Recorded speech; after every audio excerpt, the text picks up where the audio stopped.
አሰላሙ አለይኩም ወራህመቱላሂ ወበረካቱ። ውድና የተከበራችሁ የቻናል ቤተሰቦች ሙስሊም ክርስቲያን ወገኖቼ ሰላማችሁ ይብዛ እያልኩኝ ለቤት አዲስ የሆናችሁ ሰብስክራይብ በማድረግ ተቀላቀሉ።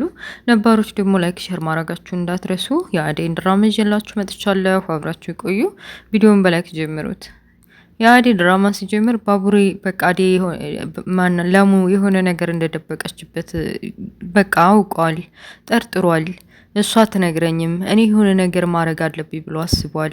እንደዛም ካረገ ክላሷን ሳታየው ገብቶ አልጋዋን በመረቋቁስ ዶላቧንም ደግሞ ውስጥ ያለውን በመፈታተሽ አንድ ፋይል አግኝቷል። ያንን ፋይል ሊገልጥ ሲል ደረሰችበት። እንዴት ብደፍራኝ ነው? እንዴት እንደዚህ አስነዋሪ ነገር ታረጋለህ? ሳትነግረኝ ሳታስፈቅድ እንዴት እቃዬን ትነካለህ? ብላ ተቆጣችበት። ያው በሱ ጨክና ማጨክን አውቃ እንደማትቆጣው ጠንቅቆ ያውቃል። ግን ደግሞ ይህንን ነገር በዙ ከቀጠለና እየፈተሸ ከደረሰበት ስለ ህመም ያውቃል ብላ ሰግታ ነው። ስለ ህመሟ የደበቀችው ነገር እንዳለ በደንብ ያስታውቃል። አደይም ቢሆን ተጠራጥራታለች። በቃ የሆነ ነገር ማድረግ አለብኝ፣ ስለዚህ ኮስተር ብዬ መናገር አለብኝ ብላ ነው መሰለኝ ባቡሬን ተቆጣችው። ባቡሬ ከዚህ በፊት በጓደኞቹ ሌባ ነህ ብለው ያለ ስራው ያሳሰሩትን እስር ቤት ጠባሳ አእምሮ ጠባሳ ጥለውለት አርፈዋል። እና ክላሷ ያለ ፍቃዷ ሲገባ ሌባ ትለኛለህ ብሎ ፈርቶ ነው መሰለኝ እኔ ሌባ አይደለሁም፣ ምን እያልሽ ነው? የሆነ ነገር እንደደበቅሽ አውቃለሁኝ።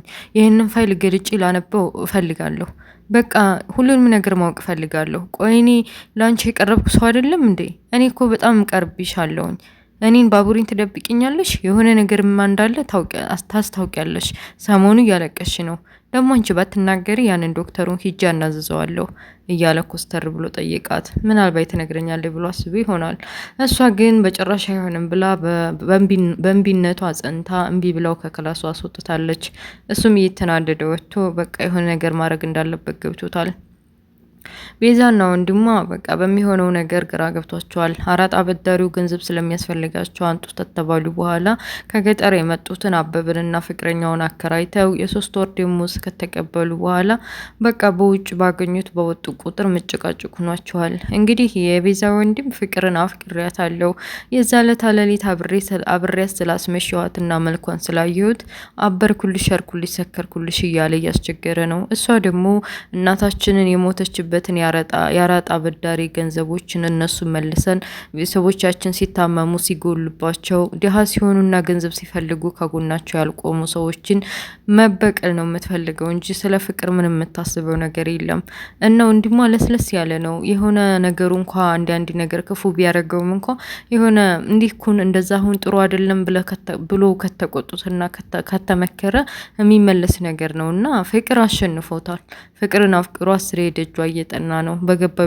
በወጣ ቁጥር ፍቅር እያለ ነው። እና እህቱ ደውላለት የት ነህ ስትለው ዋሽቶ የሰፈርና ፍቅር ሰፈር መሆን ሳይነግራት ሌላ ቦታ ነው እያለ እየዋሻት ነበር።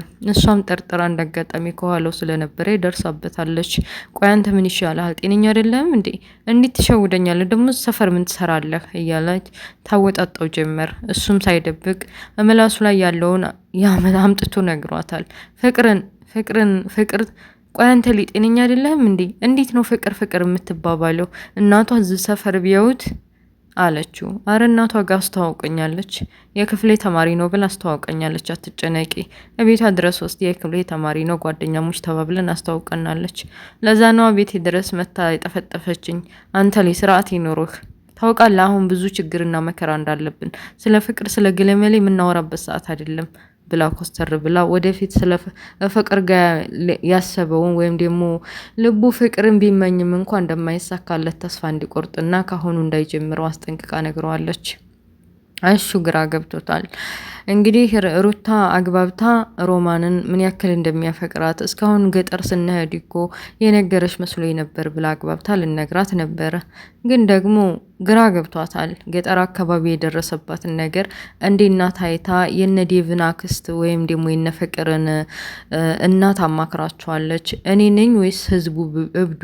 እኔ እኮ በደረሰብኝ ስቃይና መከራ ሁሉንም ሰው ማመን ትቻለሁ። በተለይ ደግሞ እዛ ገጠር እያለሁ ያለ እድሜ ተደሬ ቤተሰቦችም እንደ ሰው ሳይቆጥሩኝ ለማልፈልገውና ለትልቅ ሰው ድረውኝ ያ ሰውዬ ደግሞ እንኳን ተከባክቦ ቀርቶ እንደፈለገ እየረገጠ ይዞኛል። ያጠባሳ ስላለብኝ አሁን ላይ ሰው መቅረብም ሆነ ወንድም መቅረብ አልፈልግም ግና በህይወቴ መካከል እያለች ላት እያማከረቻቸው እትዬም ቢሆኑ ይሄን ነገር ማስተካከል እንዳለባት ሁሉም ነገር አላፊ እንደሆነ ሁሉም ነገር እንደሚያልፍና እንደሚቀየር ነግረዋታል። እና ሩታ ገጠር ከሄደች በኋላ አሹ እውነቱን እንደሚያፈቅራት ነግሯት የተመቻቹ ወይም ደግሞ በግልጽ ያወሩ መስሏት ነበር። ግን ደግሞ አልሆነም እና እሷ እሺ እንድትለውና እንድትግባባው እያማከረቻት ነበር። አሹ እንደሚያፈቅርሽ ታውቂያለሽ፣ ለምንድን ነው እንደዚህ የምታረጊው? በጣም ተክዟል፣ ላይ በላም ወደ ወዲህ ይላል ምናምን ደብሮታል። ለምንድን ነው የምታስደብሪው? ሌላ ነገር የሆነ ሴት መታ እንደዚህ እተተ ብላ እንዳትወስድብሽ፣ ይሄ እድል አንዴ ነው አለች ብላ አስጠንቅቃታለች። ድጋሚም ቀርቦ ሊያናግራት አልፈለገም።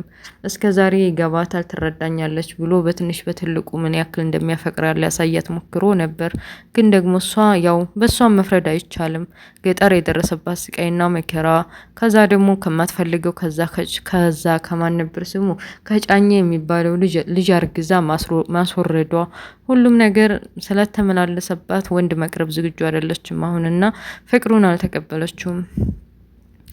እንግዲህ አደይ ግራ ገብቷታል።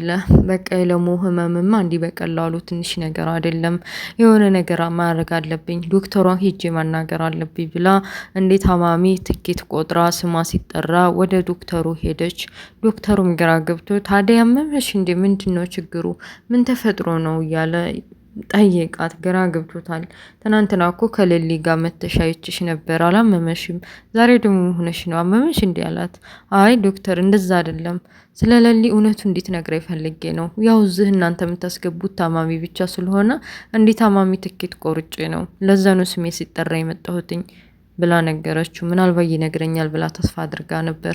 ዶክተሩ ህጉ ስለማይፈቅድ የህክምና እንትናቸው ስለማይፈቅድ የታማሚያቸውን በሽታ በአደባባይ ለጓደኛም ሆነ ለቤተሰብ በሽተኛው ካልፈቀደ በስተቀር እንደማይናገሩ እና ደግሞ አንቺስ ትልቅ ሰው አይደለሽ እንዴ? እንዴት ያልታመምሽውን ታምሚያለሁ ብለሽ ትኬት ቆርጠሽ ጊዜ እንዲፈታና ሰዓቴን እንድገል ታድርጊብኛለሽ? ታውቂያለሽ ብዙ ታማሚዎች አሉ ቶሎ መታከምና በሴኮንድ ህይወታቸው ሊያጡ ይችላሉ። እኔና አንቺ ብዙ ስናወራ የሰው ህይወት ሊጠፋ ይችላል። ስለዚህ ባክሽን ውጭልኝ ብሎ እንደማይነግራት በግልጽ ነግሯት አስወጥቷታል። በመንገድ ላይ ያለች ለሊን የምትባል ጓደኛ እህት እንደ ሚስጥረኛ በቃ እንደ አማካሪ የሆነ ነገር እንደሆነች ባግራ ስለገባት እሷን በጭራሽ ማጣት አልፈልግም። ለሊማ የሆነ ነገር ሆናለች። በየትኛውም መንገድ ሆኑ ወይ ከሷ ወይ ከዶክተሩ የደረሰባትንና የታመመችበትን ምክንያት ማወቅ አለብኝ ብላ ቆርጣ ተነስታለች። ይህንን እያማከረች ይህንን እያሰላሰለች ከዴቭ ጋር ያላትን ግንኙነት ችላ ብለው ነበር። ዴቭም ናፍቋት አለ፣ እሱም ናፍቀዋለኝ። ይሄን ቅርታ ማለት ነው ስለማታወት እና በመንገድ ላይ ተገናኝተው ምን ያክል እንደሚወዳት ሰሞኑ እየራቀች እንደሆነ ገለጸላት። እሷም ቢሆን በሌሊ ጉዳይ ወደ ወዲህ እያለች እንደሆነ እና ስላጠፋሁና ስለራኩ እንዲመስል ስላደረግኩ ይቅርታ ተባብለው ወደፊት ምን ማድረግ እንዳለባቸው እያሰቡ ነበር። አለልኝ ለአደይ አባት የሚፈልጉትን ነገር መስራት፣ መታዘዝ፣ በቃ እንዲስተ ዛሬ ሰራተኛ መሆን አልፈለገም። በተለይ ደግሞ የምስኪኖችና የድሆችን የጓደኞችና የአካባቢውን ሰፈር መሬት እየቀሙ ንብረታቸውን እየቀሙ መሸጥና የራሳቸው ማድረግ መጥፎ ስራ በአጠቃላይ ሰልችቶታል። እና በቃ ሁላችሁም አንቅራችሁ ተፍታችሁኛል እያለ መንገድ ዳር ቁጭ ብሎ ከአሜሪካ የመጣው ፍቅረኛ አጎት ምንድነው አለልኝ፣ ለምንድነው እንደዚህ የምትሆነው? ተነስና ወደ ቤት እንሄድ። ቆይ አንተስ መሬቱንና ንብረትህን ቤትህን ለሱ ብሸጥ እኔ እዚህ እንድትቀመጥ ፈቅድልሃለሁ እንዴ? በል ተነስ ብሎ ይዞት ሄደ። ቅምጥል ግራ ገብቷታል። በቃ የኪንጎ እንደዚህ መቀየር፣ በተለይ ደግሞ ገጠር አካባቢ ከሄደ በኋላ በትንሽ በትልቁ ዳይመንድ እያለ የሚጠራውን ነገር አልወደደችለትም። ምን ያክል እንደሚዋደዱና ምን ያክል ከወንድማማችነት እንደተዋሃዱ ብታቅ ኖሮ እንደዛ አትላቸውም ነበር። ዳይመንድ እንኮ ለኪንጎ ብዙ ነገር ሆኖለታል። ሳይማር አስተምሮታል። የጎዳና ላይ ቢያገኘውም እንኳ ከጎኑ ሆኖ ለትምህርት ቤት የሚያስፈልገውን ነገር እየሰረቀም ቢሆን አይዞህ እያለ እየሰጠ አስተምሮታል። እና ቅምጥል ተብዬዋ በዳይመንድ እየቀናች ነው መሰለኝ ኪንጎ የራቀኝና እንደዚህ ችላ የሚለይ ዳይመንድ በህይወቱ ስላለ ነው። ዳይመንድ በህይወቱ ባይኖር ኖሮ እንደዚህ አያደርገኝም ነበር ብላ አስባለች። እና በሆነ ባልሆነው ዳይመንድንም ተናግራ አስቀይመዋለች። ኪንጎም ቢሆን ራሱ በቃ በዚህ ባህሪዋ ከቀጠለች ምንድነው የሚሻላት? ይቅርታ መጠየቅ አለብኝ ብሎ ሲያስብ ሩታ እና ዳይመንድ የሆነ ሰርፕራይዝ አዘጋጅተንላቸው ቢታረቁ ብለው ከነቅምጥል ቤት ፏ ብትን አድርገው አበባውን ሁሉን ነገር አዘገጃጅተው ሊወጡ ሲሉ አንተና ማን ነበር ስሙ ባቡሬ መጣባቸው። ወደ መኝታ ክላስ ተደብቀው ስለነበር ባቡሬ ሌላ ነገር አስቧል። ማለት ዳይመንድና ሩታ ሌላ ግንኙነት ያላቸው ፍቅረኛሞች መስሎት ነበር። ግን እነሱ ያው እንግዲህ ቅምጥል እንደሆነች ብለው እንዲያናስደነግጣት ብለው ነው ሰው መኝታ ክላስ የገቡት እና እንዲሁ እያለት አይመሽ የለም ቅምጥልም ሰርፕራይዝ ተዘርጋ ኪንጎም ምሽት እያመሹ ጥሩ ጊዜ እያሳለፉ ወይናቸውን እየተጎነጩ ድራማው ያልቃል እላችኋለሁ። ውድ ቤተሰቦችዬ አደይ መቼ ነው የምትጋባው? እያንዛዙት እኮ ነው። ምንድን ነው ነገራቸው? ለሊን የሳስበው እንደ ወይ ኩላሊት ወይ ልብ ድካም እንዳይሆንባት። ይሄ ሁለቱ ነው የሚያስፈራው፣ ወይ ልብ ድካም ወይ ካንሰር ወይ ደግሞ ኩላሊት። ይህንን ሶስቱን ህመም እንዴት እንደምፈራው እና የለሊ ህመም ምን እንደሆነ ይታወቅልን እና ደግሞ የሮማን ናሽኑ ፍቅራቸውን ይገላለጹ። ከዛ በተረፈ ደግሞ አዴና ዴቭ ቺላ የሚባባሉት ምንድን ነው? ቶሎ ብለው አይጋቡም ወይ? ቢያንስ ሲወልዱ አይተን ቢያልቅ ፊልሙ ማለት ነው። እንዴ 300 እኮ ሊገባ ነው ወይ ጉድ! እና ውድ ቤተሰቦች የድራማ ይህን ይመስላል። ስለነበረ ቆይታ ከልብ አመሰግናለሁ። በሌላ ፓርት እስከምንገናኝ ወሰላሙ አለይኩም ወራህመቱላሂ ወበረካቱ። ሁሌም እንደምለው ቤተሰቦችዬ አብሬ ከቻናሌ ጋር ያሰርኳትን ልጅ ሳብስክራይብ አድርጓት። ስወዳችሁ እኔ ቻናሉን ያስኩት ሳብስክራይብ አድርጓት እመልስላችኋለሁ። እሺ ስዞርላችሁም ሊቭ ስገባ ምንቶሎ በኑራ ይባላል። ኑራ ኦኬ። ሳብስክራይብ አድርጓት ባለ በለለ ሲሆን እንተባበርስ፣ በሳችን አንጨካከን። እኔ አንዳንድ ልጆች ግርም ትሉኛላችሁ። ቻናል ላይ ጋብሬ አስሬው እንዴት ሰው ጠቅ ማድረግ ያቅተዋል? ቪዲዮ ማየት ባይችል እንኳን ማለት ነው። ለጌታ አይደል ያሰርኩት። እኔ ግርም ትሉኛላችሁ በእውነት። አብሬ አስሬው ምን ችግር አለው? ጣታችን አይጎዳ፣ አንጀዋላችን የሚገለው ነገር የለ ወይ ደግሞ ዛችን አይቀነስ። ሱብሃነከ ያ ረቢ። እና አብሬ አስሬዋለሁ። እንገዛት፣ እህታችን ናት። አንዳንዶቻችሁ ደግሞ 3ኛ ቻናል ከፍተሽ ነው ወይ ትሉኛላችሁ። እኔ ለሁለቱም ግድ ሆኖብኝ ነው እና መተባበር ነው። የሌላ ሰው ቻናል ነው። ሳብስክራይብ አድርጓት። ኤኒዌይስ ስለነበረ ቆይታ አመሰግናለሁ። ባይ ቻው፣ ጉድ ባይ።